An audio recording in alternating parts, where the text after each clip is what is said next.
I am a Libra, and we are famous for being unable to make a decision. And when I met Jay, he taught me how to make decisions easily and quickly. And I was able to learn how to flip a switch in my head to do that like that.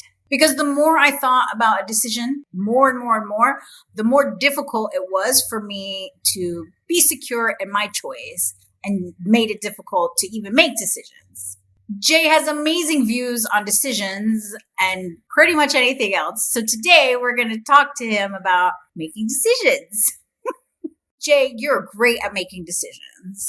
How are you able to not question yourself once you made a decision? Great question. And confident decisions come from practice. I always say practice.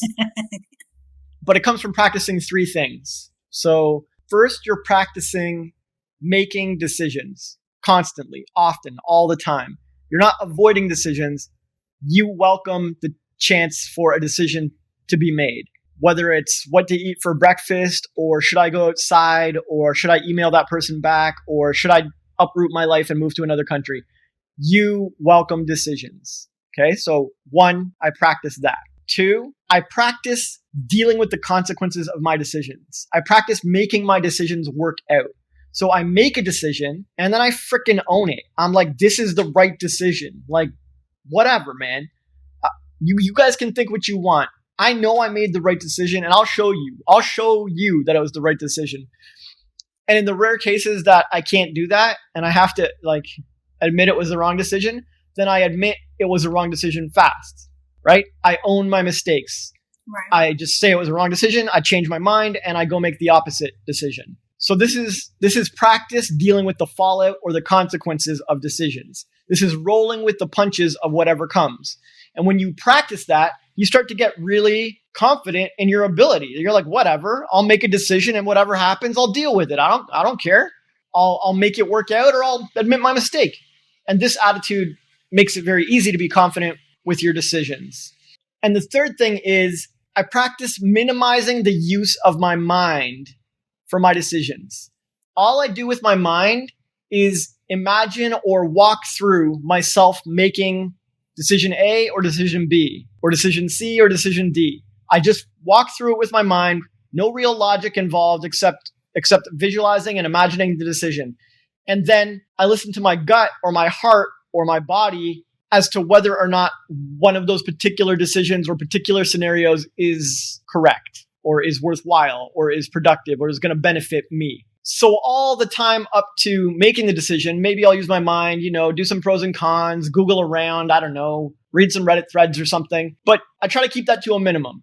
I get the lay of the land, I figure out what details I need, and then bam, I'm into visualizing and imagining those decisions. I'm walking through those decisions in my head. What's my future going to look like if I make that decision A or decision B? And every single time, my gut or my heart or my soul or something will give me some kind of feeling about those decisions. If I want to quit a job, I'll walk through what it looks like to quit that job. I'll walk through doing it meanly and angrily and aggressively, and I'll walk through doing it diplomatically and tactfully and kindly. I'll walk through it while burning a bridge. I'll walk through it while maintaining the bridge. And along the way, I'll get a feeling for every single one of those scenarios. That one feels good. This one feels less good. That one feels amazing, and so on. And I'll know exactly what to do. So this is the practice, right? I practice making lots of decisions. I practice handling the fallout or the consequences of my decision and even changing my mind if necessary. And I practice minimizing the feedback or input of my mind when I'm making the decision. It sounds like you give a lot of thought and love into making decisions. Do you do this for just big decisions, for all that stuff, or like everything? Every decision I can. I'm not perfect at it. Sometimes I slip up or, forget, or I'm unaware. But I don't know. In my life, I have a long history of making decisions this way, big or small. The other day, I was doom scrolling, like just scrolling through my feed. And after a certain time, I was like, should I decide to stop or should I keep going? And immediately I got the feeling like, dude, stop. You've already overdone it. Why are you still scrolling? And so I just instantly stopped. Like, okay, decision made. I got the feeling. I'll deal with the consequences. I can always scroll again if I want, whatever. And so I stopped and moved on, and it was great. I was like productive again. Felt like it was a good decision. Right. So that's a tiny decision, but I followed my exact same process and all my same practices. You felt better after you made the decision. Yeah. Yeah, I felt way better. Okay. And that's the practice. If I felt worse, I'd be like, oops, wrong decision. Let me change my mind and do the opposite. Right. If I turn down a street left and I walk 20 meters, 50 meters, and I start to feel like this was the wrong way, I'm like, okay, I had made a wrong decision. Like, all good. Just adapt, turn around, and walk the other way. And my sense of direction improves. And I start to tune into those feelings more and faster. And I don't waste 50 meters walking. I catch it on like 5 meters or 10 meters. You just make decisions, practice making decisions, and they become better and better. But most people in society these days avoid making decisions. They hesitate and take forever and try to avoid it and don't want to do it. And they'll do anything to get out of making decisions or committing to anything. They act like committing to a choice is going to end their life or something. It's like, no, you'll just walk for 20 meters and then turn around. You got some extra exercise. It's no big deal. It's funny you say that because before our call, I spoke to my son briefly, and he's telling his dad he's made a decision one way, and he's told me he's made a decision another way. But he's lied to both of us, because the truth was, when we were all on the phone together, he actually had made a decision, and he is doing everything in his power to not make the decision. He doesn't want to hurt anyone's feelings. He doesn't want to upset anybody. So he's lying to both parties so he doesn't have to. And when confronted, he got kind of annoyed and was like, I'm not deciding today. I'm not, like, refused even. And we weren't even saying like, make the decision. I just said you were going to have to make a decision eventually. So maybe it's best to start now. And it was completely no, like, it wasn't happening. Like, change the subject and kind of tried to pick a fight because he doesn't want to make the decision. So I thought it was interesting timing because we're filming. Yeah. And it's not just him. Tons of people are like this. Yeah. They let fear and people pleasing and discomfort and confrontation avoidance prevent them from making decisions. They'll do anything they can to avoid making decisions. So then they become impotent, weak, useless decision makers who can't affect any change in their life. They're out of practice with decision making. Their decision making muscles are atrophied. And so what happens when you take away someone's power of choice, their free will, their ability to make decisions? What happens when you have a weak ass decision maker? They create a shitty life. They're not going to do anything. And so the quicker your son gets over this, the better. But he probably picked it up from a whole long line of other people, authority figures, who also avoided making decisions and also worried about people's feelings and also yada, yada, yada. Yeah. So, yeah. Well, I started the episode off saying, like, as a Libra, you're not known for making decisions. And I had a really hard time with this when I first met you. For years, I didn't make a decision. I didn't make a decision about huge things in my life. I mean, they ended up happening anyway because no decision is a decision, but I was paralyzed with fear of making a choice either way. So, of course, he learned this from me, and my kids are suffering because of it. And even my ex-husband made an offhanded comment, like he was glad I made the decision about something that he didn't, because he was eventually going to make it. And I was like, yeah, no, you were not. You were not. So it's just interesting timing. So thank you so much.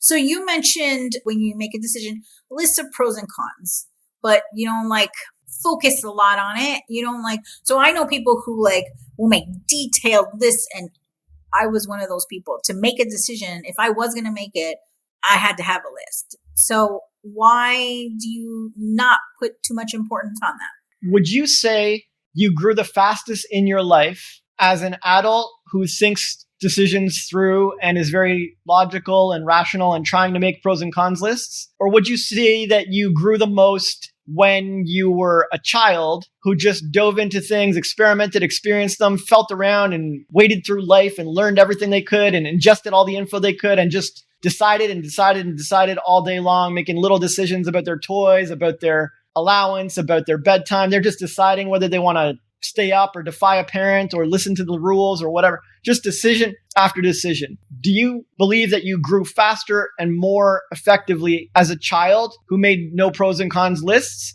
or as an adult who made a pros and cons list for every decision? No, as a child, where I never ever thought of a pros and cons list. Yeah, because as a child, we all knew that decisions were power and it was wise to strengthen our decision muscles. And if we want to grow and crush life and blossom and shine like a star, it's time to make decisions like crazy. And there might be the barest minimum of like, this gives me candy, but that will get me punished. But this will get me candy, but that will get me punished. I don't know pros, cons. I'll just decide. There was very minimal pro-con lists going on as a child. So you personally know that making decisions goes better for you without pros and cons lists. Fair enough. You've experienced it. Yeah. Thousands of your childhood decisions worked out and helped you grow and helped you blossom, and none of them had pro and con lists. I mean, I also used the very professional eeny, meeny, miny, mo as well when I was a child. So yeah. Even that is making the decision to make a decision quickly, you know? There's no thought put into that, even though, like, I mean, it's like it was a joke, but still, if you are trying to go back and forth, it doesn't matter. You're making the decision quickly and it's done. Okay, fine. Yeah. And that's really more of an exception anyways. That's not the kind of decisions I'm talking about. I'm talking about, should I get up and walk again? Should I throw a temper tantrum? Like, you're making all these decisions as a child. Right. Countless decisions. And they all worked out. You put your hand on the stove. Your mom warned you no. They pulled you away from it. They kept you away from it. You could feel the heat getting closer. And you're like, I'm deciding to touch this frickin' stove. Yeah. And it worked out. Yeah. It was a positive decision. You needed to know, like you needed that experience of what heat is and how, like what it does and how to behave around it. You needed to learn respect for it. And you immediately pulled your hand away and you healed up like all like babies do. And it's whatever. You didn't decide to keep your hand there for like 20 hours. You just tried it and learned. And adults would tell you that was a bad decision. That was terrible. You should have made a pros and cons list. I would have said, pros. I'll get to touch the thing I wanted to touch. Cons. Mom will be mad. I'll have to heal. I'll get hurt, pain, whatever. Right? You're going to make a pros and cons list for touching the stove? No. As a child, you were like, screw that noise. I don't need pros and cons lists. I'm going to make my decision, commit to it, and deal with the consequences. And it made you a better person. This is how decisions were meant to be made. You never came to Earth to make a whole bunch of pros and cons lists. Now, as you grow, you learn more and you can use your brain more and you can make pros and cons lists. And maybe it's helpful sometimes in some cases. Like I said, even I make them periodically. Right. But even the decision to go and make one is a decision that you should be feeling out or vibing out, right? You don't make a pros and cons list of deciding to make a pros and cons list. Yeah. So then how do you know it's the right decision to even make a pros and cons list? You didn't do your pros and cons. Like, you see what I'm saying? Yeah. The whole thing is kind of silly and ridiculous. You make one here and there if you need one. You can do a cost-benefit analysis or crunch some numbers, do some ROI, do some math, and find it if it's worth it or whatever. But this should not be common in all your decisions. Like, some decisions need that preamble or that early research before you get that solid feeling of like, yes, this is the way. But it's not the pros and cons list or the research that is important. It's the deciding that's important. And it's the feeling confident and secure in your decision. So if you happen to need that to feel confident and secure in your decision, fine, go ahead. But I'll be off making 1,000 decisions before you even get your research done. So who's practicing more? Right. Fair play. It's an individual thing. But if you go back to when you were a kid, hopefully you'll realize like you were better at making decisions before you adopted this policy of weighing everything on some weird balance scale of life or something. Right. Right. I got you. Okay. Thank you. Okay. So then why do you think so many people overthink their decisions? Great question. It's basically because we live in a society where everyone acts like the brain is God, intelligence is God, intellect is God, science is God, right? It's kind of a masculine-oriented or patriarchal-oriented vibe of logic and rationality and reason will rule over everything. And if the world was only rational, it would run like clockwork. Right. Right? Right. This is what people think. This is how people act. They want you to make logical, rational decisions. They don't want you to be difficult to control or predict. They don't want you to do inspired, intuitive leaps. They don't want you to randomly do some dramatic thing or impulsive thing. They want well-behaved workers. They want people who make predictable decisions that they can fit into buckets and categories and that they can market to. And that's been the training for a very long time in society. That's been the idol we all worship. We all worship at the altar of logical intelligence. But there's a whole other side to life. There's beauty and intuition and art and poetry and faith and emotionality and law of attraction and manifestation and all these kind of things. They exist. There's all sorts of things that logic and reason and science can't explain. All of quantum mechanics is like a joke for logic and science to explain. I mean, they try, but how far have they gotten? And it starts early. Like, even parents want their children to be sensible and logical and do things that make sense so that they can control them. Right. The parents want to plan their lives and plan their vacations and plan their schedules. They don't want some kid throwing a wrench in the plans every 2 seconds. Right. So they start training them. Hey, be reasonable, be logical, be rational. Stop doing this stuff. Stop doing that stuff. Behave more like this, behave more like that. But it's a balance. Life is a balance. You don't want to train people into logical automatons or robots that have very minimal decision-making abilities, that can't listen to their heart, that can't trust their intuition, that can't tune into their bodies. You don't want humans that are like this. It's way too far on one end. But you also don't want people who use zero logic and do whatever the hell they want and just randomly stomp on everybody and don't care about feelings except their own. You don't want people who are haywire emotional all over the place and like giant storms like the Tasmanian devil, like just tearing up life. You want them to also use some logic and reason too. Humans are complex creatures. Like, we have both sides. We have left brain and right brain. And ideally, you're employing both of those in a healthy measure, especially for decision making. Like I said, minimal use of the mind to do a little legwork or think things through or visualize something, a decision, and then your heart or your body or your gut to make the decision. This is a good blend, but society mostly trains everyone to over-rely on one side. And it's the logic, pros, cons, overthinking side. Well, I think a lot of people overthink too because, well, one, they don't trust themselves to make a decision. So a long time ago, a lesson you gave me was I had to trust my own decisions. So I think recently I've made some decisions that I realized were not ideal. And looking back, it was a mistake. Sure. Then change your mind and go the other direction. But that's what I mean. Like, I was overthinking to the point where I was thinking about the wrong thing, making these choices, making these decisions, because I lost trust for myself somewhere along the way. So I had it like in the beginning, like 4 years ago, when I made the decision to separate from my ex-husband and start my life over and come here and all that. I was afraid to make the choice. And you were like, you have to learn to trust yourself, blah, blah, blah. And trust that you'll make the right decision. And I did. And so for a long time, I continued to trust in myself that I could do that. And now somewhere recently, I've lost trust within myself that I'm making the right choices. And now I see why, because I was spending a lot of time like breaking down small little things instead of using the steps that I have been using all this time that you taught me, that you outlined a few minutes ago. I did similar things to come to my decisions, and that's why I'm here. And then somewhere along the way, I forgot about them and started mistrusting myself. And what people call overthinking, you mentioned logic and stuff, but I think for me anyway, I can't speak for anyone else. For me, that overthinking was just constant questioning. And so this is where I failed in my decision making. So yeah, that makes perfect sense. It's still over-reliance on your mind. Questioning happens in your mind. You can question all you want, go over nuances and details all you want, but every decision is just a fork in the road, right? You can go left or you can go right. You can do it aggressively or you can do it peacefully, right? All right. So every decision is actually pretty simple. Every decision is actually pretty simple. I don't know. I feel like a lot of people would freak out about that.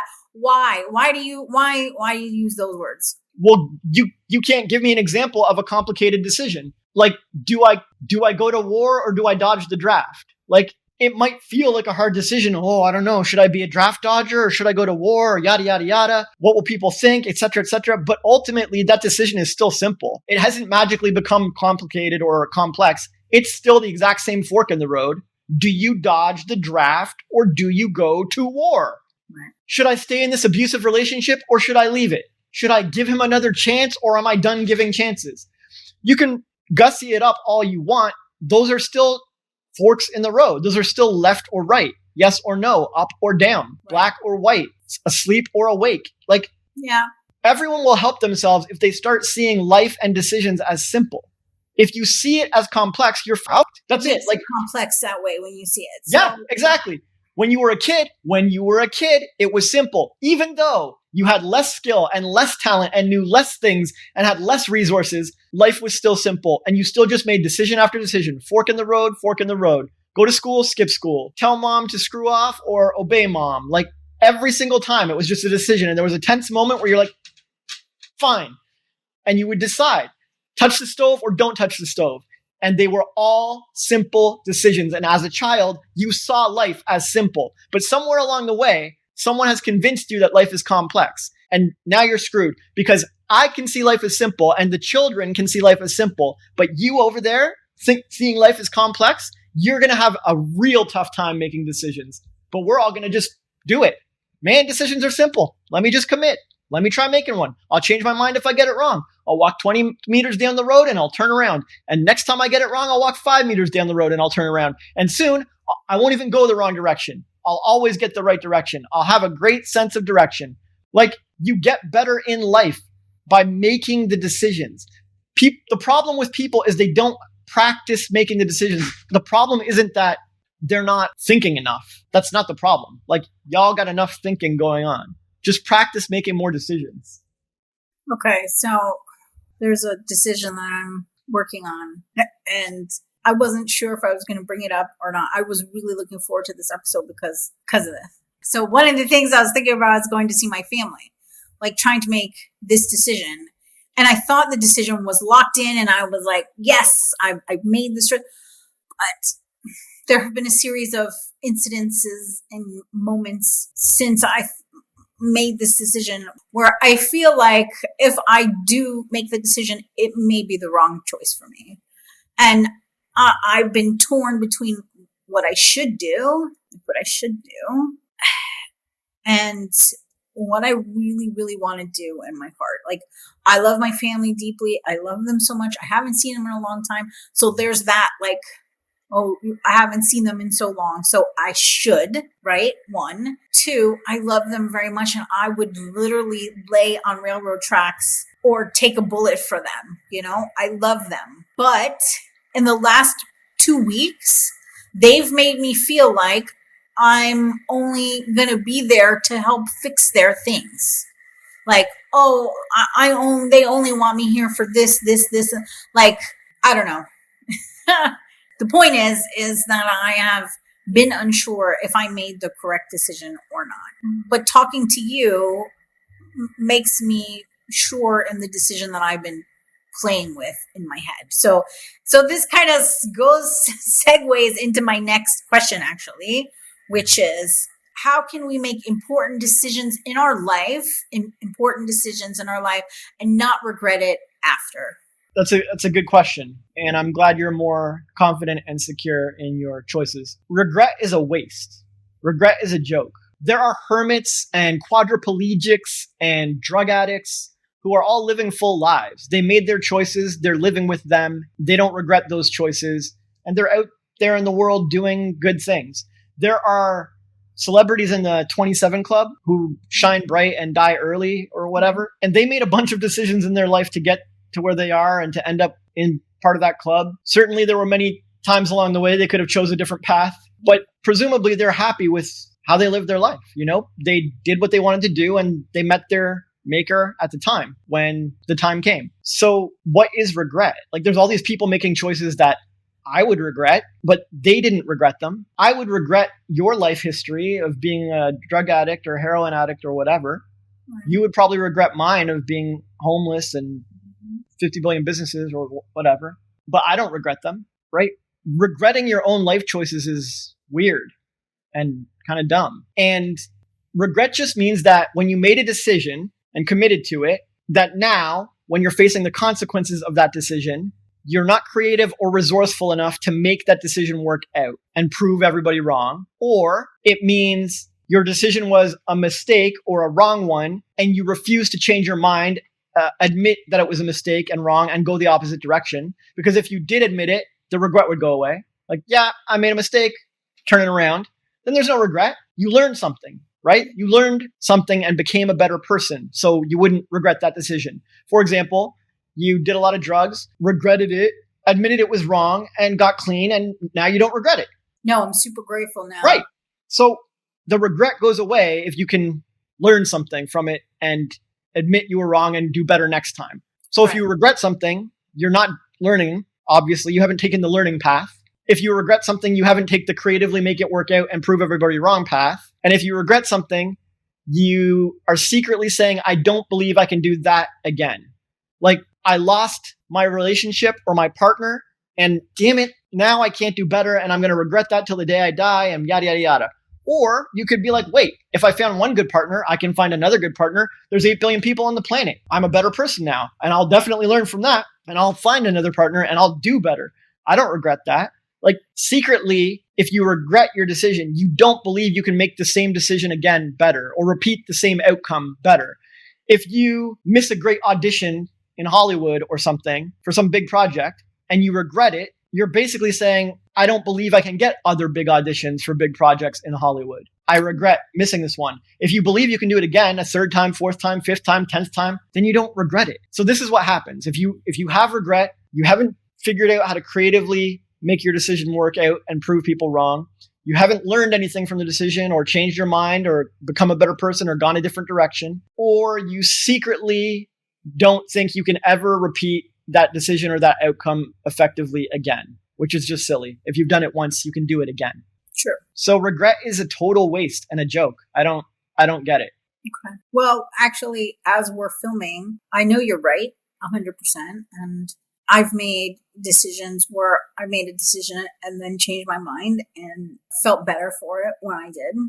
So it looks like I'm doing that again, because even though I made a decision that I thought was the right decision, the incidences and the conversations and the energy of the last few weeks has made me change my mind. So thank you. And I know I made the decision and I feel better, right? But the people around me or my family won't be too thrilled with my decision. Well, maybe not. But either way, they need decision practice too. Yeah, they probably could use it a lot more than I could. But it's okay. That's good. I'm glad. I'm sure everything will work out the way it's supposed to. So thank you for that. I love when you help change me on camera and people can see, because I have been thinking about it a lot the last few weeks, and in the last day or two I've been torn is the truth, and with what do I do when I feel like this. So yeah, I immediately making the decision, I feel better. Yeah, and when I was first practicing, I would spend weeks on a decision too. Like, should I quit my job? Oh, I'm so nervous and there's such big implications and it's so scary. Whatever, man. Now I can quit a job anytime. Whatever, no problem. Now I would be embarrassed to take weeks on a decision, any decision. Yeah. To me, if I'm taking weeks on a decision, I'm out of practice. My decision muscles are weak and need work. I'm overthinking like normal people or society or whatever. Like, I'm overthinking like someone who's weak at decisions, because all decisions are a simple fork in the road, and all I need to do is walk through a few scenarios, think them through a little bit, and I'll get my gut feeling and I'll get my heart feeling or my soul feeling, and I'll know what to do. It's so easy. It's so simple. I'm good at them. I have practice with decision making. And so when you become strong at something, you get embarrassed if you can't lift it or if you are out of shape or whatever. It's like, yo, usually I can open this jar. I swear. I'm used to just popping the jar off. No problem. So if it took me weeks to open a jar, I'd feel like, man, I need to get back in shape. And if I took weeks to make a decision, I'd know I need more practice with my decision making.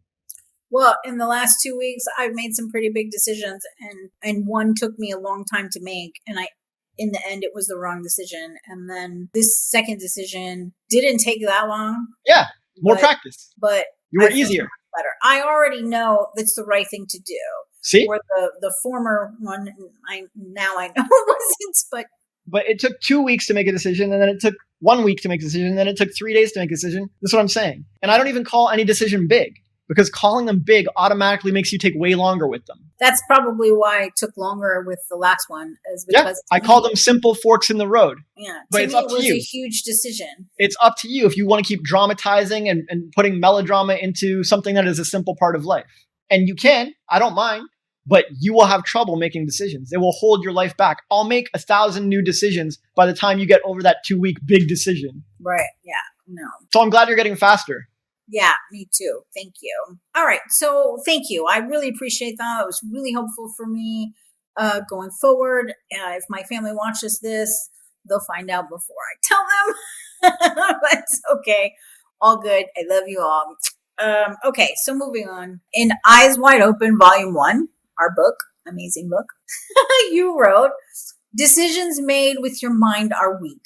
Decisions made with your body are powerful. So how can we make decisions with our body exactly?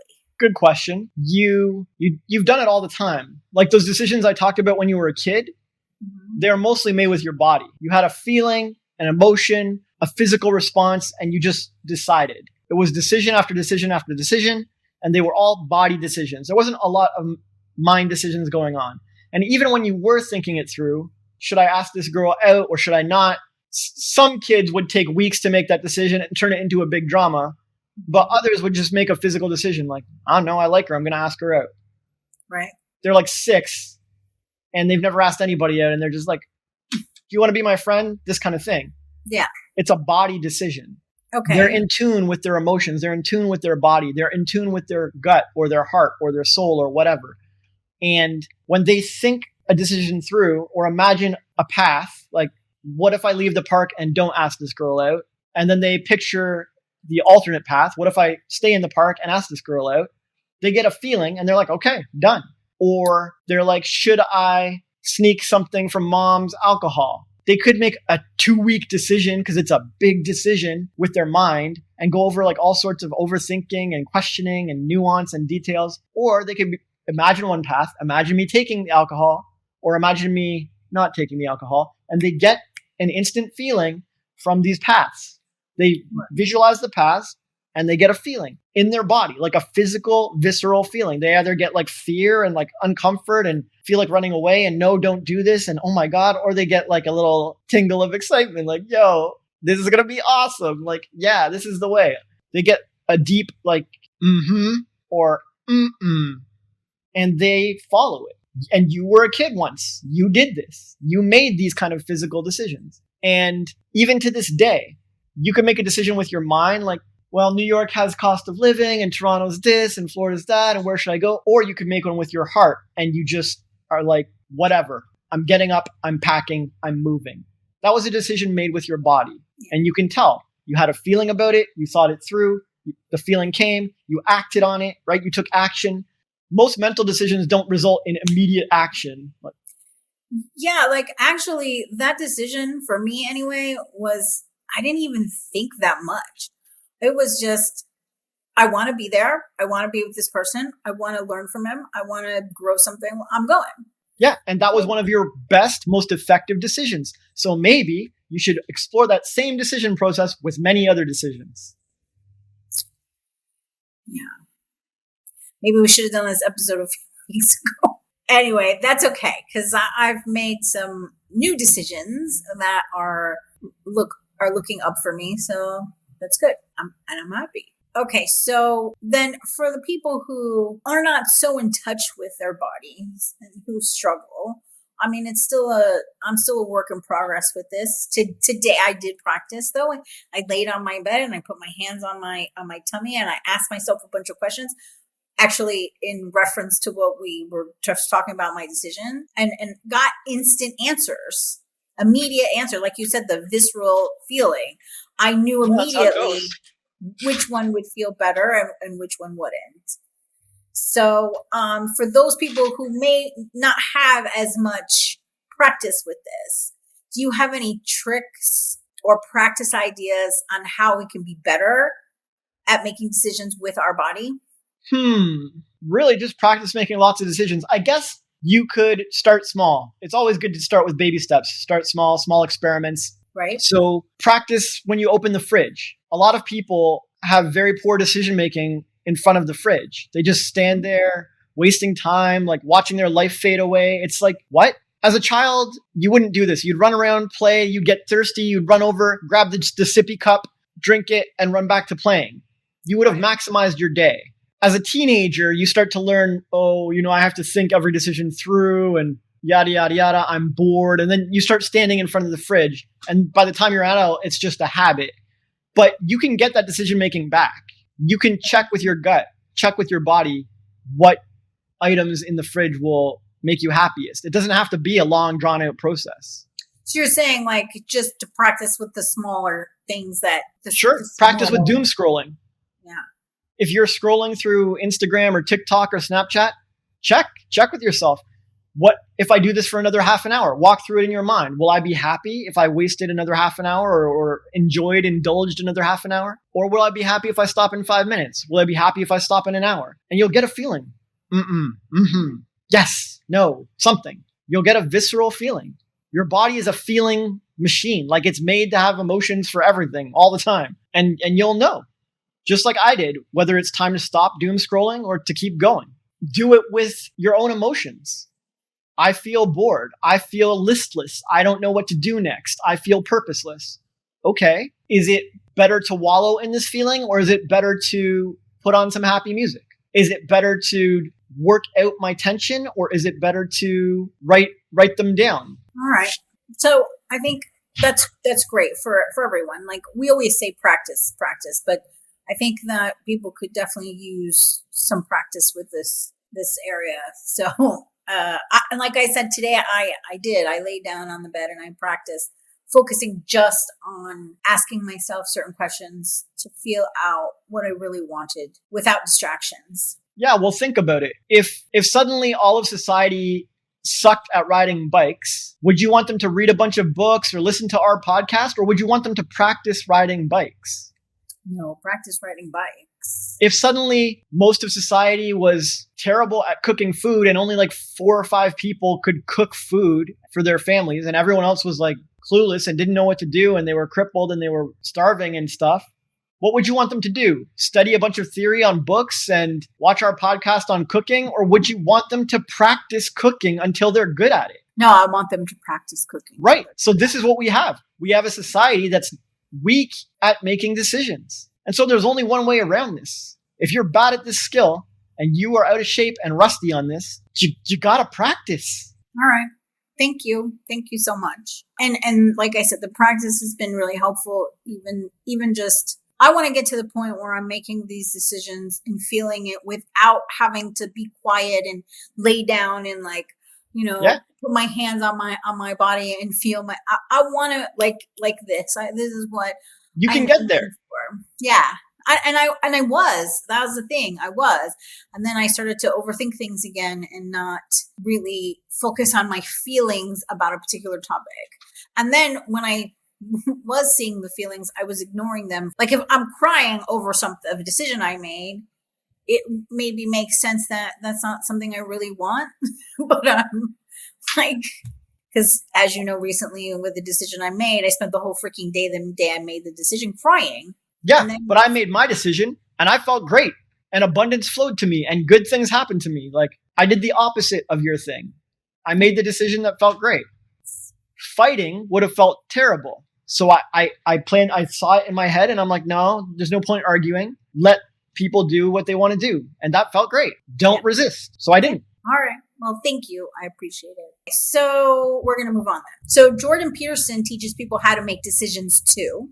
Great. And he says that not making a decision has a cost, like I kind of mentioned earlier too, as does making the decision, of course. So why is not making a decision a terrible, bad idea? Not making a decision isn't a real thing. We all exist in nature, in the universe, as conscious beings or whatever. Unless you get into weird, like we're all an illusion and virtual reality shit. But even then, you're a virtual reality that's making choices or whatever. Point is, life is a decision game. It's just decision after decision after decision. It throws every human being curveballs and experiences and sees how they decide. And if you try to not play life's game, if you try to weasel out of it or not make decisions, life will force you to make decisions. Let's say you're out of shape and you want to get in shape. Let's say you're fat and you want to get fit. Or let's say there's two people who are fat and they want to get fit. Every minute that goes by, life is offering them both a decision. Are you going to start working out now? Are you going to start working out now? Are you going to start working out now? Are you going to start working out now? And one is like, no, I'm not. I'm going to doom scroll. No, I'm going to stuff my face. No, I'm not. I'm going to go out with friends and get drunk. And the other one is like, I'm going to stare at the fridge. I'm going to make the hard choice and I'm going to fast today and I'm going to work out now, right? They both had the same moments. Life was offering up the same decisions all along the way, exact same decisions. And you can't weasel out of them. Both people were actually making a decision every single time. Every moment a decision was being made. So how do you not make a decision? How do you get out of them?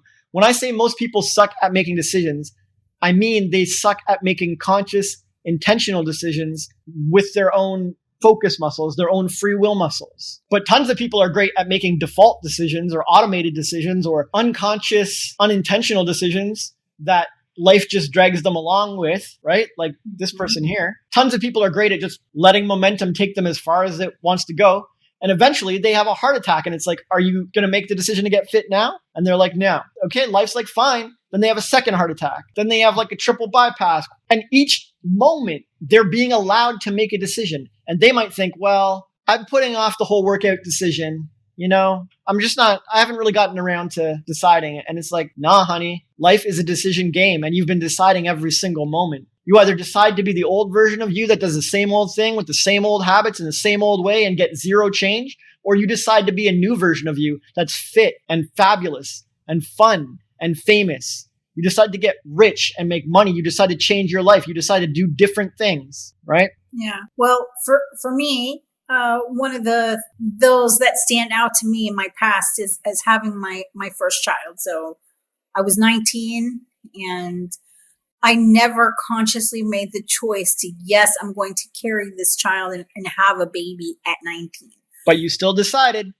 Yeah, like to me, I was like, I'm not going to make the decision today. Okay. Because I had a lot of pressure from my family because we're Catholic and they were not on board with any decision other than having it. And that was it. So, and I didn't feel like I had anyone to talk to and I was afraid to even think about it. So every time I thought about it, I would freeze and I thought I wasn't making a decision. But after hearing you and having this conversation, I know now that every day I made a decision. Every day I made a decision to have this baby or have the baby. Exactly. And the only distinction is you never consciously used your decision-making muscles and your free will muscles to make a decision about having that child.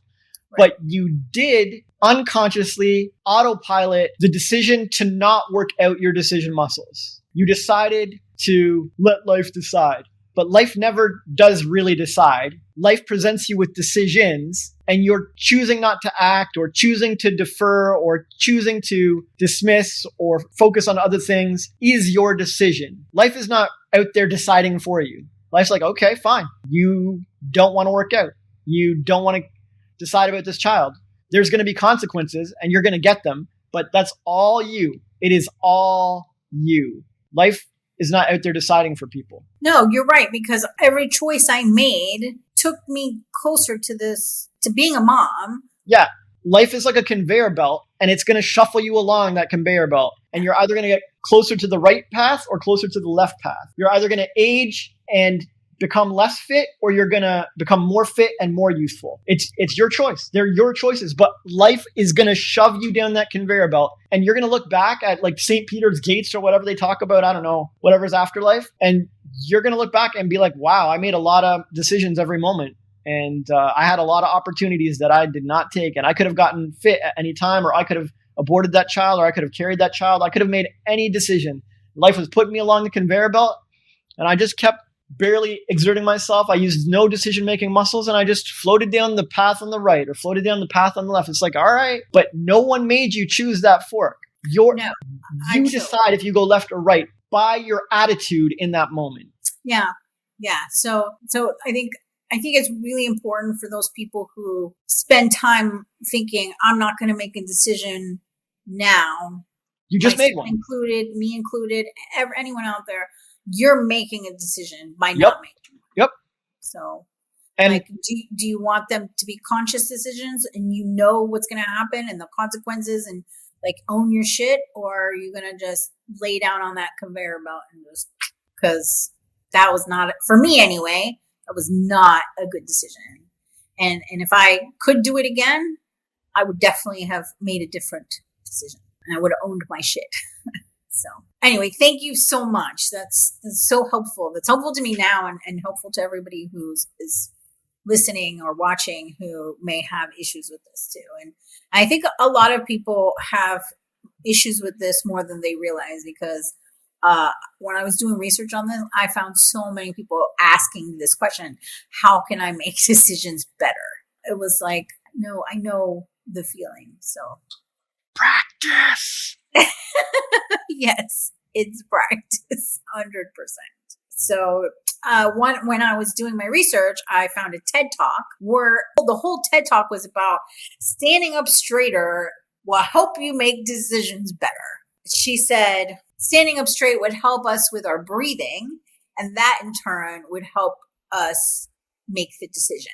But do you think, your opinion, do you think that standing up straight can really help you make a decision better? Sure. It depends. Generally, the human being functions much better when it's well cared for and provided with a ton of oxygen and has good posture and is nourished well and these kind of things.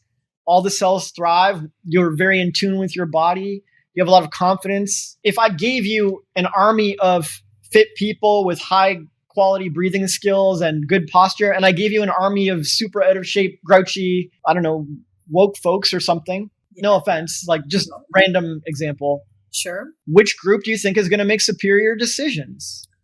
Oh, by far the other group. Yeah, which ones are going to decide to work out in the morning? Which ones are going to decide to drink that smoothie or nourish their bodies? Which ones are going to be in tune with their bodies and know when they need rest and know when they're injured and know when they're not? Which ones are going to have weird posture and cholesterol problems and not even realize it and not even know what's happening in their bodies? Which ones are going to be out of touch and out of tune? Which group of people is going to make better decisions about whatever? Probably the fit, disciplined people will make better decisions. Probably. I mean, I don't know. I don't have data. I don't have a study on this. Maybe it doesn't make any difference at all to decision making. Right. But it doesn't sound like it could hurt. It seems like a good idea, but it's probably going to be different for everyone and individual. For example, I feel like I make better decisions when I'm laying down, or I did for a while. But then I felt too limited. Like, why do I need to be in a certain posture to make good decisions? Screw that. I've decided I'm going to make good decisions at all times. But that means I need practice making decisions in all different positions. So I had to change that about myself. But for a while, I believed and saw life that I made better decisions while lying down. And so if I believe that, it's going to be a self-fulfilling prophecy, and I'm going to create that, and that's going to be true. And then I'll have to make shitty decisions or like suboptimal decisions when I'm not laying down. Yeah, you could be in a grocery store and decide to buy Maychup or something. Yeah, and that's a terrible decision for everybody. Maychup is a plague on the earth, a scourge that honestly I feel was created by Satan himself. But fortunately, I'm good at making decisions while standing up, and I've always been able to resist. I'm not going to call it a temptation, because who's tempted to buy that? Me so many times. Well, now I have to make a big decision about whether we continue interacting, because Stop. I'm not sure if I can associate with Maychup lovers. Yeah, this is an issue. Wow. Stop. Well, like you said, sometimes we have to make big decisions. Whew. Stop. But yeah, my point is, it's individual. That lady in the TED Talk, maybe on the whole, by and large, you're going to do better with better breathing and better posture, but I don't know if it's going to apply to everybody on the whole. Right, because sometimes you make a decision laying down and sometimes you make it while you're hunched over a mirror doing your makeup and infuriated by everyone who's talking to you. So, yeah. All right. Well, makes a lot of sense. Thank you. We just have a few more left. So, what if we become afraid and we live in that fear of the consequences of our decisions to even be able to practice making decisions? Well, fear will fuck up anything. What if you're a lumberjack and you got a sliver or banged the chainsaw and it went flying off or something, and now you're scared to chainsaw? Can't be a lumberjack anymore. Then. Yeah, you're screwed. What if you're a swimmer and you almost drown and now you're scared of the pool? You're screwed. Yeah. What if you're a crafter or an artist and you invest a ton of money in this beautiful canvas and then you ruin it and now you're scared to make art or ever touch canvas again? Yeah, that sucks. Yeah, it's ridiculous. Fear will fuck up anything. If you're afraid to make decisions, which is the core principle foundation of living life, decisions, the number one activity, way more important than swimming or crafting or lumberjack stuff. Decision making is the most important thing. And you're telling me you're scared of it and you're too scared to practice? That's like saying, well, swimming's kind of my life and I know it's super important, but I just can't dip a toe in the water. I wish I could. I wish I could get used to it or get my feet back in the water or wade in. I wish I could put my life jacket on and start practicing, but I can't. I'm too scared. Guess that's all I can offer. It's like, right. What? Get back on the horse. Hello? Go make some decisions. Don't give me this crap. Yeah, letting fear control you is not a very good thing. I've spent my life, a majority of my life, in fear in the last 4 years, with some fear still because I've needed practice. But in comparison to the life that I led before we met, where every single thing was fear, to, okay, yeah, sometimes I felt fear here and there because I'm a freaking human. The difference is night and day. And I would choose to live outside of that fear now. And it's, again, comes back to practicing doing those things that make you afraid, because living in fear really sucks. And it's going to, like you said, it just F's up everything. Yeah, but someone who drowned, if they get back in the pool and start practicing in the shallow or with a life jacket or taking baby steps, they will put the fear away. They'll feel confident again. The practice makes the fear go away. But if you're like, but I can't practice, well, then you're in a catch-22 and I guess you'll just never make a decision again. Yeah, pretty much. The cure for fear is understanding and practice. I've given the understanding here in the podcast. I can't make you practice. Right. So the cure is in your hands. You want to cure fear? Get to it. All right. Well, thank you. Thank you so much. That's super helpful for me as a reminder to not make decisions based on fear. Part of the decision that I have been going over the last couple of days with going to Florida has been the fear of letting them down, the fear of I said I was going to do this and not following through. Because that's another thing I'm working on. Maybe you'll do it in 6 months. We got people live to 100, man. We can live super long. What's 6 months? Just make your decision. Don't be afraid. It will all work out. And if you make the wrong decision and go 20 meters down the wrong road, you can just turn around and fix it. Yeah. Well, anyway, this is very helpful. So I have 2 more questions for you. So should we, when we make a decision, we made the decision, it's done deal. Is it a good idea to have backup plans for the decision that we've made once we've made it? That is a great question. Backup plans is a huge confusing issue for most people. If you go on YouTube, you'll see 1,000 videos saying, always have a backup plan. Yes. It's the way. And then you'll see another 1,000 videos saying, dude, burn your bridges, never have a backup plan, commit to plan A. There should be no plan B. It's well, that's confusing. Thank you, 2,000 experts, for having the exact opposite opinion on this issue. Yeah. And see, then your mind will get confused and it won't be able to decide what's the right stance on backup plans. So here's the trick.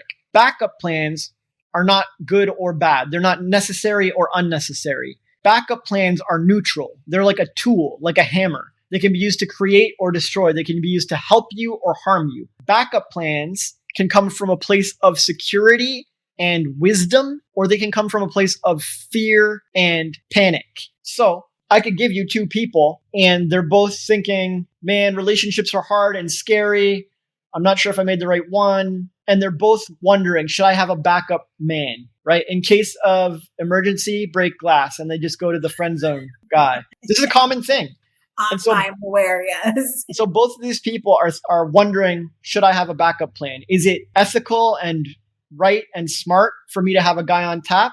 Or is it harmful and paranoid and fearful and my way of controlling all outcomes and never really committing? Because that backup plan can be either way. It can be a correct, wise thing to do, or it can be a terrible, bad thing to do that is harming your life. Right. And this is why you get 1,000 videos that are like backup plans are good and 1,000 videos that are backup plans are bad. Because all the experts making these videos have had different life experiences and they swear a backup plan is the way to go. Or they swear you should never have a backup plan. Right. Because they went through some hard experience and they learned their lesson and they're like, that's it. I'm going to tell people from now on, this is the way. But both of them are confused. It's not what it is at all.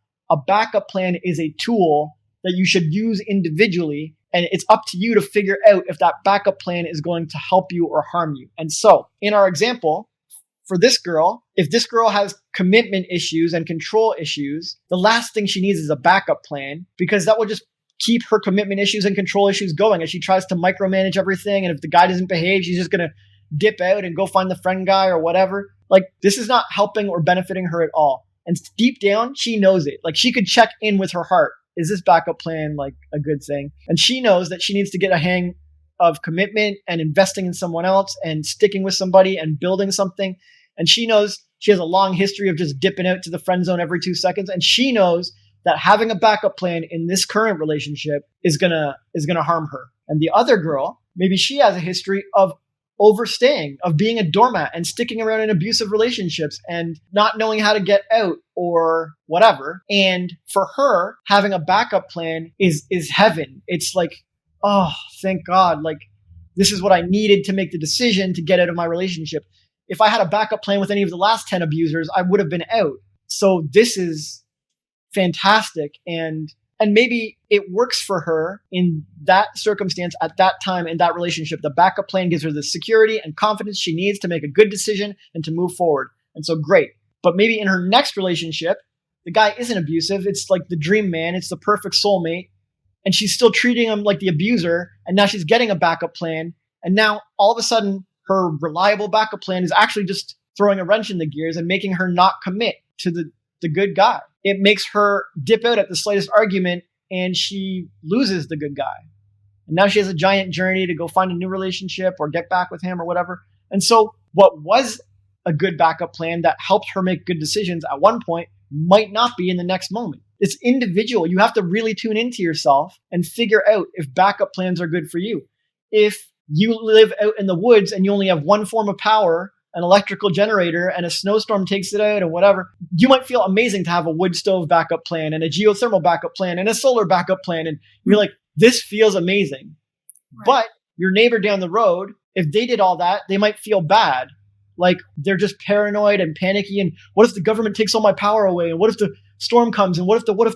It's like, dude, that's not healthy. You're living in fear, dude. Those backup plans are hurting you. And they're running around trying to maintain it, and they're getting a headache, and they can't keep on top of all the different power stuff. And it's like, dude, just let it go. Drop down to just solar, and you'll be fine. Stop, right? So that's the trick with backup plans. They can either help you or harm you, and it is really up to you to figure that out in every circumstance. No one can do it for you. No one knows your secret innermost thoughts. If this backup plan is some bullshit, paranoid panic dream, or if it's a beautiful, redundant backup plan for security and wisdom. Well, thank you so much. I really appreciate all your amazing insight and your answers. This was super helpful for me personally. I get something out of every episode, but really this one was something I even skipped another one so that we could do this sooner because I really wanted to discuss it. So thank you. You're amazing. I really appreciate you. You too. Okay, so my last question. Do you have any final thoughts that you want to share with our wonderful audience? Yes, the world needs more strong decision makers. So please decide to practice. Decide to rewatch this if you have to. Decide to study it a little bit, but really just decide to get out there and practice. And actually, the first decision you could make is to share this podcast. Decide to put this in front of other people because no one's teaching this and they need to start practicing, but they can't practice until they get the lesson first. So can we all just decide to send this to someone, one friend, one family, somewhere, and let's create a world where people are way smarter and way more practiced and way more talented at making good decisions that benefit everyone. And that's why our book and this podcast is called Eyes Wide Open. Keep rising.